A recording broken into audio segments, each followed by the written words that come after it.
What's up, guys? So it is pretty much my last video, I believe my last video of the year, and I wanted to wrap up a little bit of what I learned this year in building my freelance filmmaking and photography business, and whether or not you want to actually start one yourself. Just let you know what all it entails that I didn't totally expect, little tips that I learned along the way, and you can make a judgment on whether or not this is something that you want to get started with. So I think instead of sitting in here and just talking to you about it, it's beautiful outside right now. Finally, it's been rainy season for months. It's like raining for like 8 months of the year here. Now it's like gorgeous and beautiful, and I work right across the street from the beach, so I'm gonna take you guys on a walk down my favorite beach around here, Dominicalito, and we'll talk a little bit about this. All right, first thing I want to talk about is get one of these. This thing right here, this office, totally changed my whole experience with my business, and having a space outside of where I live, I had no idea how much it would change my productivity and how much of a next level it would take me to with my business, and just how much more work I get done every single day. I get done like 10 times as much work when I work in my office. Much better. So yeah, like I was saying, I guarantee you that even the extra expense that you'll have for, paying rent is you're gonna make more money, like guaranteed. Whenever you have extra things to pay, you get sometimes more serious about actually making the money you need to pay for it. If you don't have anything to pay, you work from home, you don't have a lot of expenses, it's hard to keep motivated with your business. At least it is for me. I can only speak for myself. But it's hard sometimes to really kick into gear and get that money flowing in and get those clients set up. But when you have your own office space and you have a rent that you need to pay, it actually pushes you to make more money. So it's an investment. It's not an extra payment. Just look at it as an investment.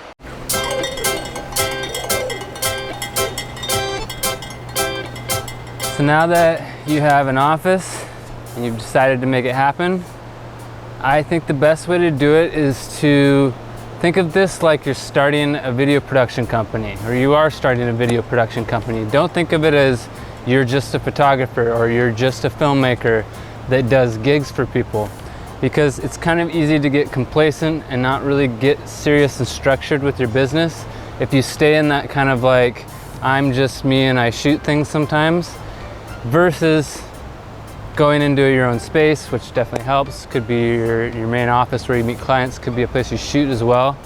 But you go into this place, you have a name, it's on the wall there, and now you have a real business, and it's a lot easier to structure your business and build it into something that can be more than just doing some gigs here and there, and thus bring you more money. I know this is more of just like kind of a mentality thing of thinking of how you should think about your business, but honestly, how you think about this business and getting into this business is gonna determine how well your business does. By the way, if you wonder where we're going right now, we're going to my favorite spot at the end of the beach here, right way down there.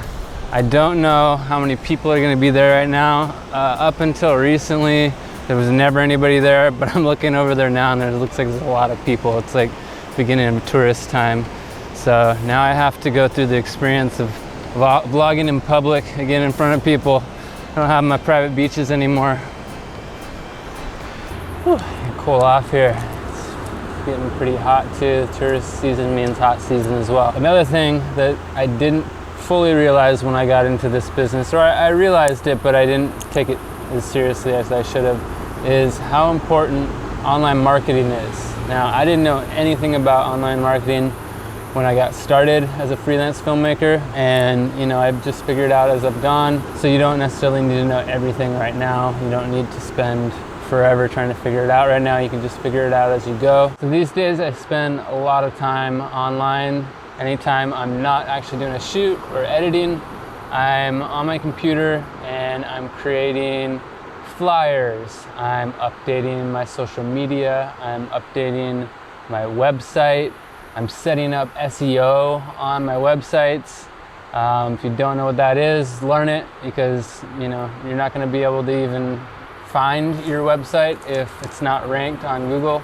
This is things that I did not really know in the beginning, and have just little by little learned along the way. And a big thing that's helped me out a lot with getting clients is really keeping up to date on my social media, which I wasn't that good at first. I didn't see the value in it. Now, when I post regularly, and I post, say, what I usually do is post a few clips from, a recent shoot that I did, and I try to post every day. Anybody that follows me, or anytime my profile comes up to somebody, they'll see that I'm actively making films. And now that people are seeing your stuff, they're more likely to reach out to you directly to set up a project with them. So yeah, keep your stuff up to date online, keep posting on a regular basis, and remind people all the time what you do and that your services are available. Next thing is, when you're getting started, take every gig that you can that comes to you, whether it sounds like a really exciting gig or not.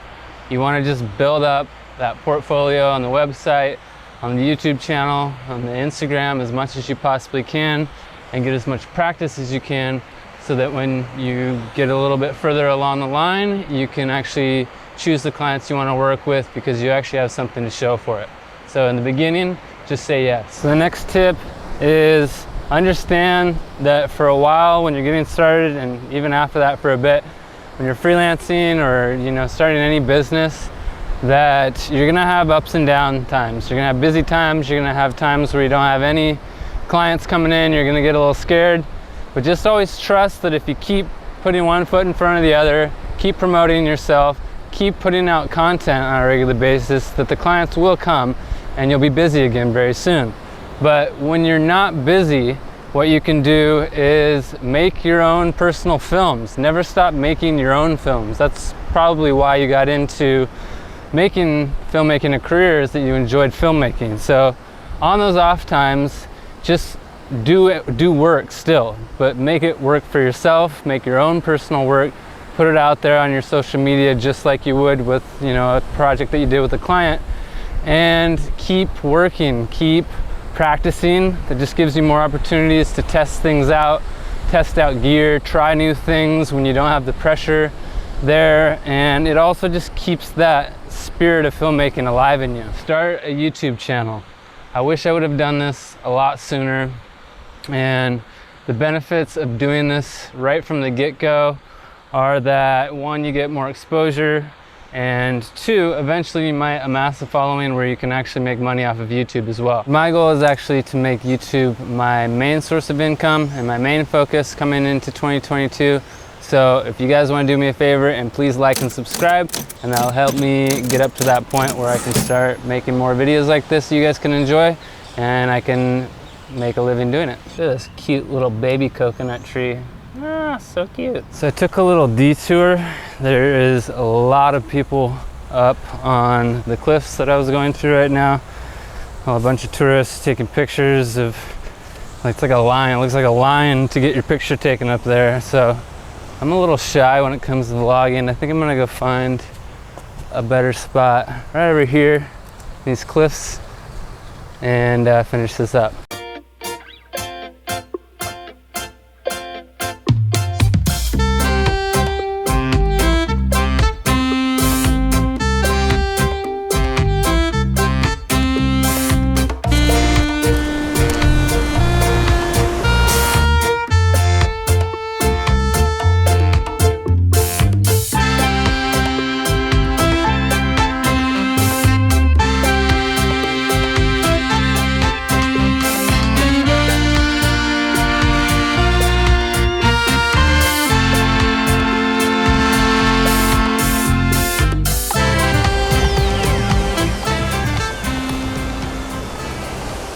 Another thing you need to figure out is make sure that you can very easily explain your value to clients. Now this one can start to get on your nerves if you don't anticipate it in the beginning. You'll get a lot of people that don't fully understand what you're doing. They think anybody with just a phone or an iPhone, the new iPhone is such good video, anybody can make a video. So more and more these days that more and more people are becoming filmmakers, it's becoming easier to get into it. Because of this, you really need to learn to be able to explain your value to the client. So I find myself explaining to clients what, a little bit about videography, a little bit about what goes into it. I always tell people exactly what I'm going to be doing from point A to B. Even in like an edit, I'll explain, kind of a breakdown of what I'm going to be doing, about how long it's going to take me, the different elements I'm going to include, keywords like high quality. I use 4K high quality footage, or I have professional audio gear, things like this. Those little details the client needs to hear to understand why they're paying this much to hire you to come make a video for them. Most people don't understand how much really goes into making a film, and it reminds me of this funny meme or video that's been going around. I'll play it right here.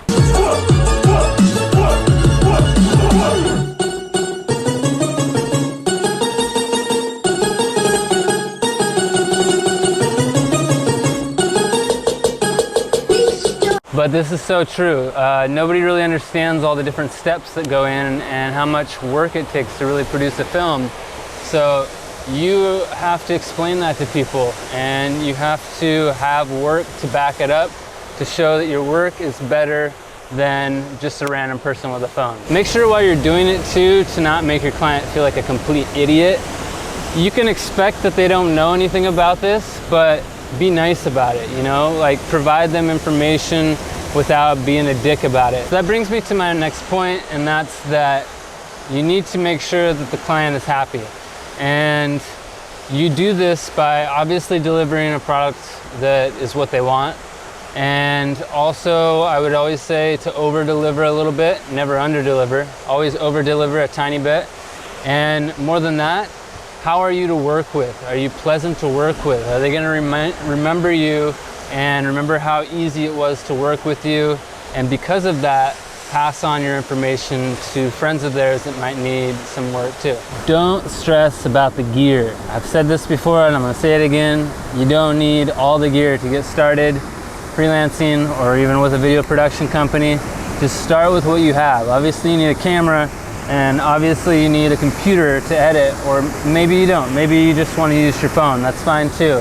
I don't really recommend that, but however you want to do it, whatever camera you choose is going to work out fine for you. So don't make the same mistake as a lot of people do and think that they need the latest camera or the latest gimbal in order to start freelancing. Just start with what you have, trust me. Another thing that you'll probably do for a while no matter what, but I just want to mention, is try not to undercut yourself. In the beginning and for a long time for me, and even sometimes still, I tend to undervalue what my services are actually worth and the amount of time I put into them.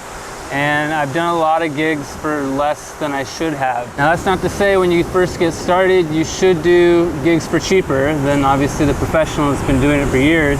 And you might even do gigs for free just to get content to put on your website to show people what you can do. But once you're actually going as a business, you want to make sure that you're valuing your time accordingly and that you're not putting way too much work in and not getting the payoff, working your ass off and not having anything to show for it. Make sure that you factor in things like managing your clients. I go into it expecting people are going to want a revision, even if sometimes they don't. I expect it, and I have pricing specifically for extra revisions that they know about in the very beginning before we even get started with the project. So make sure you want to be clear with your client on what each thing is priced as, and think about how much time is really going to go into it. How much pre-production, how much production, how much post-production, and how much client management. So I've learned a lot this last year with my business, and I've really come a long way. And though it's been a lot of work, in fact a lot more work than I expected, the work itself is what I love to do, and it's really enjoyable. And even the little bits, the business parts of it that I don't absolutely love, I do it to build my business, and my business is my business. So it's rewarding, you know, all that extra work that you put into it. And honestly, becoming a freelance filmmaker and building a video production company has been by far the most rewarding thing I've ever experienced in my life. And if you're just getting into freelance filmmaking, you want some more information, kind of step by step on how to start freelancing, I actually have a course that I made that I'm going to give away for free right now for the rest of the month. There's a code in the description and a link. All I ask is that you leave a review for me. It's a new course and nobody really sees the course unless it gives reviews and it ranks it higher on Udemy. Please take my course for free. It's only an hour long in total, and I go through step by step of how to become a freelance filmmaker and travel the world. But really excited to be working on this YouTube channel and actually doing this. This is something that I wanted to do for a long time. Made that happen this year. Finally seeing some growth. Thank you guys so much for your support. And leave a comment, say what's up if you're new to the channel. I'll see you next year. Or maybe if I'm really ambitious tomorrow, I'll make another one, but I'll probably see you next year.